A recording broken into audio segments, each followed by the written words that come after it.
Happy new year వచ్చేసింది జోరుగా, hearty welcome చెప్పేద్దామా హాయిగా.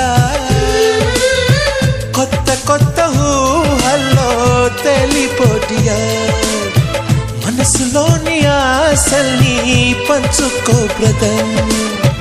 గుండెలోని భావాలు గుప్పుమన్న ఈ వేళ, కదిలల్లే కాలపు కన్నెకి టాటా చెప్పుదామా. జనవరితో అడుగులు వేస్తూ ముందుకి పోదామా.